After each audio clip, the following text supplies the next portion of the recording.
जब से राष्ट्रवादी पार्टी दो गुटों में बटी है, तभी से दोनों गुटों के एक साथ आने की अटकलें लगाई जा रही है। हाल ही में शरद पवार ने कहा कि इस बारे में सुप्रिया सुले निर्णय लेगी। अब इन चर्चाओं के बीच जब राष्ट्रवादी कांग्रेस पार्टी के कार्याध्यक्ष प्रफुल्ल पटेल से सवाल किया गया, तो उन्होंने सूचक प्रतिक्रिया देते हुए कहा, ऐसे अहम फैसले प्रेस के सामने नहीं लिए जाते। प्रफुल्ल पटेल ने कहा कि वर्तमान में भारत और पाकिस्तान के बीच तनावपूर्ण हालत है और ऐसे समय में राष्ट्रवादी की एकता पर चर्चा करना उचित नहीं है। उनका कहना था, यह मुद्दा इस वक्त उतना महत्वपूर्ण नहीं है। अभी देश हित में देश की एकता ज्यादा जरूरी है। असा आहे की हे महत्त्वाचे जे विषय आहे हे काही नुसतं प्रेसमध्ये काही चर्चाचा विषय नसते, पहिली गोष्ट।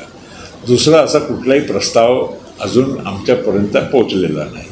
तिसरी गोष्ट महत्त्वाची आहे की हे सगळं चर्चा करत असताना कोणी मी व्यक्तिगत माझा विचार मांडणं हे योग्य नाही। आम्ही सगळे लोक जे प्रमुख मंडळी आहोत चर्चा करू, त्याच्यानंतर ज्या विषयावर काही भाष्य करायचं असेल तर योग्य राहील। संजय राउत ने हाल ही में सवाल उठाया था कि पाकिस्तान के साथ युद्ध में पीछे क्यों हटे। इस पर जब प्रफुल्ल पटेल से प्रतिक्रिया मांगी गई तो उन्होंने तीखा पलटवार करते हुए कहा, जो लोग खुद नहीं जानते कि अंतर्राष्ट्रीय राजनीति क्या है, देश का हित किसमें है, ऐसे लोगों को जवाब देना मैं ठीक नहीं समझता। चिल्लर लोगों और चिल्लर राजनीति करने वालों को उत्तर देना मेरी नजर में सही नहीं है। चिल्लर माणसाच्या सगळ्या गोष्टीचा एवढा मोठा भारत आणि पाकिस्तानच्या युद्धामध्ये आपण कितपत नोंद घ्यावी ही महत्त्वाची गोष्ट आहे। आणि म्हणून ज्यांना स्वतःला काही माहीत नाही आंतरराष्ट्रीय राजकारण काय आहे, देशाचा भला कशामध्ये आहे, ते ज्यांना माहीत नसेल स्वतःचा चिल्लर राजकारण करणाऱ्यांना उत्तर देणं मला योग्य वाटत नहीं। राष्ट्रवादी नेता प्रफुल्ल पटेल ने भारत पाकिस्तान युद्ध विराम पर स्पष्ट और सशक्त प्रतिक्रिया देते हुए कहा, भारत के पास खोने के लिए बहुत कुछ है, पाकिस्तान के पास नहीं है। भारत ने संयम बरतते हुए सिर्फ आतंकवाद के खिलाफ लड़ाई लड़ी, आम नागरिकों के खिलाफ नहीं। भारत की भूमिका स्पष्ट है, यह आतंक के खिलाफ संघर्ष है, पाकिस्तान की जनता के खिलाफ नहीं। पहलगाम हमला निंदनीय था और उसके जवाब में भारत ने 1971 के बाद पहली बार पाकिस्तान के अंदर घुसकर 9 आतंकी ठिकाने तबाह किए। अमेरिका की मध्यस्थता से युद्ध विराम की घोषणा हुई। भारत एक जिम्मेदार राष्ट्र है और संयम हमारी ताकत है। भारत आणि पाकिस्तान मध्ये अमेरिकाच्या मध्यस्थीनं युद्ध विराम काल संध्याकाळी 5 वाजता जाहीर करण्यात आला आणि त्याच्यानंतर रात्री 8च्या सुमारे पाकिस्तानच्या कडून अनेक ड्रोनचे हल्ले आपल्या सीमेवर झाले। जम्मू असो, पठाणकोट असो, जैसलमेर असो आणि भुजपर्यंत। आणि त्यामुळे भारतीय सेनानी शौर्य दाखवून ते सगळे ड्रोन आपल्या धरतीमध्ये पडण्या अगोदर ते पाडून दाखवले। ते त्यांच्या शौर्य आहे। आता खऱ्या अर्थानं पाकिस्तानी युद्धविराम जर करायचं असेल तर हे सगळं थांबवलं पाहिजे।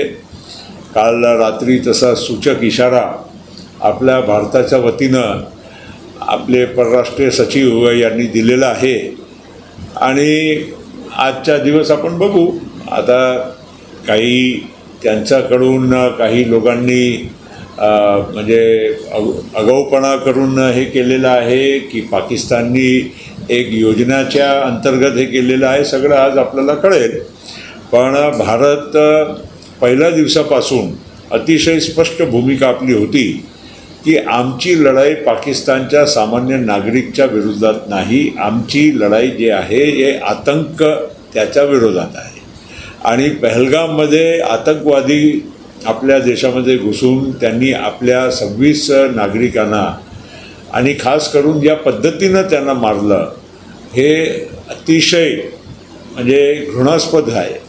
आणि म्हणून भारताने एक कठोर भूमिका पाकिस्तानच्या आतंकवादाच्या विरोधात घेतली आणि ऑपरेशन सिंदूर अतिशय एक महत्त्वाचा पहिल्यांदा सन 71च्या लढाईनंतर पहिल्यांदा पाकिस्तानमध्ये आत जाऊन आपण अतिरेकीचे आतंकवादचे 9 ठिकाण आपण नष्ट केले आहे। त्याच्यानंतर पाकिस्ताननी खूप सारे ड्रोन पाठवून हमला करायचा प्रयत्न केला, ते काही सफल झाले नाही।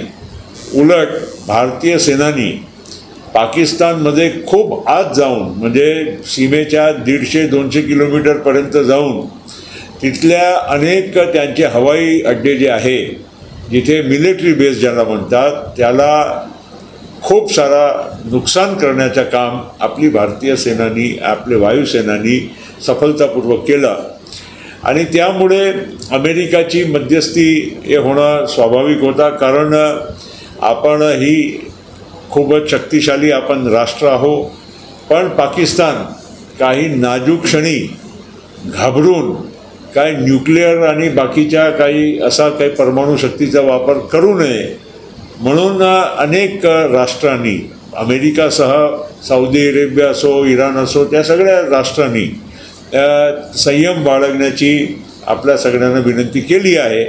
भारत एक जबाबदार राष्ट्र आहे. आपल्याला गमवायचा खूप सारा आहे. पाकिस्तानला गमवायला काहीच नाही कारण शेवटी तो फेल्ड राज्य आहे देश आहे आणि तिथे सामान्य नागरिकांना आज किती कष्ट घ्यावं लागते ते आज सगळ्यांना दिसून येत आहे. पाकिस्तानच्या अंतर्गतसुद्धा बलुचिस्तान एक वेगळं राष्ट्र बनवण्याच्या दिशेने आहे आणि बलुचिस्तानमध्ये खूप मोठ्या प्रमाणामध्ये तिथल्या लोक म्हणजे अस्वस्थ आहे. हे पाकिस्तानला परवडणार नाही आणि म्हणून हे सगळं लोकांच्या एक दिशा बदलण्यासाठी लोकांच्या ध्यान बदलण्यासाठी आपल्या भारताच्याकडे ते त्या नेहमीच त्यांच्या आर्मीची ही सवय आहे की भारताच्या विरोधात काही ना काही करत राहायचं नाहीतर पाकिस्तानची जी सेना आहे त्याचा काही अर्थच राहणार नाही. म्हणून सेना तिथे लोकशाही तर अजिबात नावाची नाही आहे. पाकिस्तानमध्ये सर्वात लोकप्रिय नेता जो आहे पक्ष आहे तो इम्रान खानचा आहे. त्याला तुरुंगात टाकलेला आहे आणि जे इलेक्शनमध्ये जिंकले नाही शहबाज शरीफ त्यांना आज देशाचा प्राईम मिनिस्टर केला आहे. त्यामुळे हे एकदम सिद्ध होत आहे की पाकिस्तान आर्मीच्या माध्यमातूनच चालवला जातो आणि तिथला जो जनरल आहे मुनीर तो एकदम म्हणजे अतिरेकीला मदत करणारा माणूस आहे. त्या हिशोबाने भारताने पण जबाबदारीनं वागणं गरजेचं होतं. आपण त्यांनी जे काही उपक्रम आपल्या देशामध्ये येऊन केलं त्याला आपण चांगलं उत्तर देण्याचं काम केलं आहे. अनेक आतंकवादी ठार झाले. मसूद अझहरसारखा प्रख्यात जे आतंकवादी आहे त्यांच्या अनेक कुटुंबाशांना आपल्या हल्ल्यामुळे म्हणजे ते आपण मारू शकलो ही अतिशय महत्त्वाची बाब आहे. आणि म्हणून भारत पहिल्या दिवसापासून एक संयमी भूमिका की आम्ही हल्लाही करतो पण आम्हाला सामान्य नागरिकांना मारायचं नाही आहे. पाकिस्तानच्या व्यक्तिगत कुठल्याही माणसाशी आमच्या वैर नाही. ह्या देशाकडून जे आमच्या देशामध्ये जे आतंक फैलवण्याचं काम होत आहे त्याला आम्हाला मुकाबला करायचा आहे.